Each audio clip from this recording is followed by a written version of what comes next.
Jésus, rempli du Saint-Esprit, revint du Jourdain.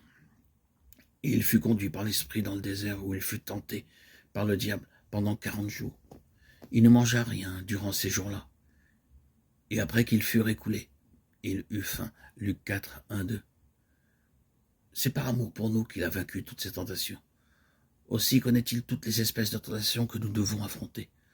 Toutes les fois que nous aurons quelques faiblesses ou quelques tentations à surmonter, le Seigneur nous aidera. Nous devons nous présenter à lui avec hardiesse et droiture en lui disant « Seigneur, tu es mon souverain sacrificateur éternel et béni. Je traverse telle tentation et telle épreuve. Seigneur, je suis impuissant, je ne sais vraiment pas comment je peux me tirer d'affaire.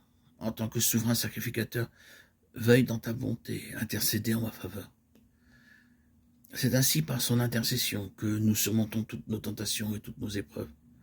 Jour après jour, nous sommes transformés à son image. Par sa grâce, son amour et son sang précieux. Un jour nous le verrons. Alors nous serons semblables à lui et nous serons participants de sa gloire et de sa beauté.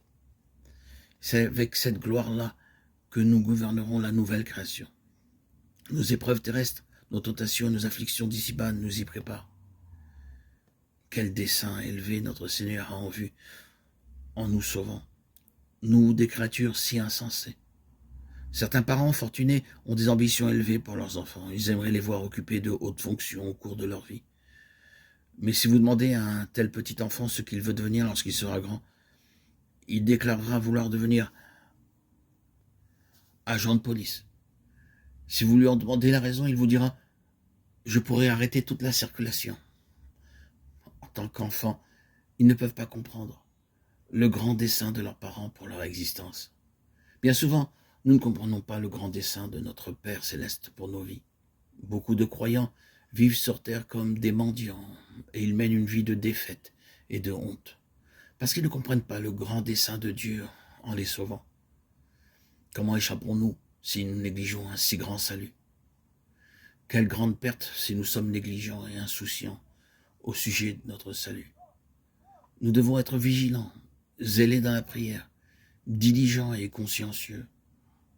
Au chapitre 3 de l'Épître aux Hébreux, nous voyons comment nous entrons dans une relation spirituelle avec le Seigneur Jésus-Christ en recevant son salut. Nous ne recevons pas seulement le pardon de nos péchés et une place au ciel, mais nous devenons pour lui des partenaires spirituels en toutes choses. Cette relation est unique dans son genre.